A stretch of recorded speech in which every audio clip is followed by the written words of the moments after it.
Hello বন্ধুরা, টলিপাড়ায় আপনাদের স্বাগত। আজকে কথা বলবো স্টার জলসার জনপ্রিয় সিরিয়াল ভোলে বাবা পার কারেগাকে নিয়ে। আমি আপনাদেরকে কিছুদিন আগেই জানিয়েছিলাম ভোলে বাবা পার কারেগার হয়তো টাইম স্লট চেঞ্জ হয়ে যাবে, কিন্তু কিছুদিন ওয়েট করে যাচ্ছে ভোলে বাবা পার কারেগার প্রোডাকশন হাউস এবং চ্যানেল কর্তৃপক্ষ।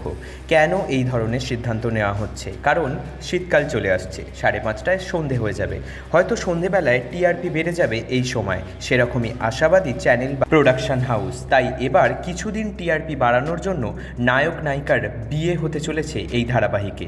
কবে দেখানো হবে এই ধারাবাহিকে বিয়ের পর্ব, যেটা মানুষ এতদিন ধরে দেখতে চেয়েছেন? ঝিল এবং সাক্ষ্যর বিয়ে খুব শীঘ্রই শুরু হবে। ইতিমধ্যেই শুটিং শুরু হয়ে গিয়েছে, খবর নিয়েছিলাম সেটে।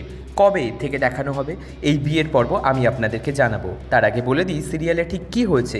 সিরিয়ালে হয়েছে যে ডাক্তারবাবু মানে সাক্ষ্য এবং ঝিল একটা জায়গায় রাত কাটিয়েছে, সেটা গ্রামের লোক জানতে পেরে গেছে। তারপরেই এর জন্যই যে তাকে গ্রামে থাকতে দেবে না, মানে বস্তিতে থাকতে দেবে না, এটাই শুরু হয়েছে মেন সমস্যা। তার জন্যই সাক্ষ্যকে বিয়ে করতে হবে ঝিলকে। দর্শক কিন্তু নায়ক নায়িকার বিয়ে দেখতে চেয়েছিল, তাই চ্যানেল কর্তৃপক্ষ এবং প্রোডাকশন হাউস সেরকমই সিদ্ধান্ত নিয়েছে এবং গল্প এইভাবেই লেখা হয়েছে। তাই খুব শীঘ্রই এই বিয়ের পর্ব দেখতে পাবেন আপনারা ভোলে বাবা পার কারেগাতে। এই খবরটি পেয়ে আপনাদের কেমন লাগলো আমাদেরকে কমেন্ট করুন, আর দেখতে থাকুন, শুনতে থাকুন টলিপাড়া।